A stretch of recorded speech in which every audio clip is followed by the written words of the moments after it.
Za námi je túra pro mladé koně, respektive její třetí kolo, jakési finále pro mladé koně a druhé nejlepší místo a druhý nejlepší výsledek předvedl David Horváth se svým Valachem po Ibolenský a Heartbreaker, tím byl Nibolenský. Davide, gratuluji moc. Jak jsi užil ty finálové kolo a jak můžeš hodnotit tu obtížnost? Byla tam nějaká rostoucí tendence v obtížnosti? Tak parkour bol dneska slušný, akože veľa nul bolo. Bolo to super, že to bolo dvojfázové, že tie kone sa nemuseli zase sedlať na rozskakovanie. Ja som spokojný, kone rýchly, pozorný. Čakal som, že vyhrá, ale nevyšlo to, ale skakal vynikajúco. Můžeme také mrknout na včerejší pohár národů, tam si měl kterého koně? Tam bol môj bečkový kôň, druhý najlepší vlastne, toto je môj najlepší kôň, ten ide zajtra Grand Prix. Išiel to včera prvýkrát, ja som veľmi spokojný, mal fantastický výsledok, nemám čo k tomu viac dodať.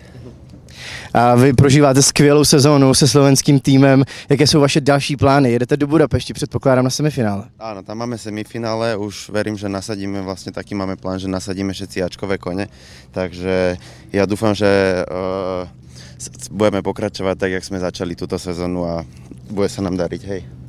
Ještě když zůstaneme v Chuchelské aréně, toto je tvůj nejlepší kůň YouTube Westleven Z. Dnes už jen tak pojezdíš nebo ještě nastupuješ do diamantové tury? Nie, on išiel len 2 parkoury, aj teda vlastne pôjde, išiel prvý deň zahajovať 140, to skakal vynikajúco a zajtra pôjde Grand Prix. Budeme držet palce, ať se daří.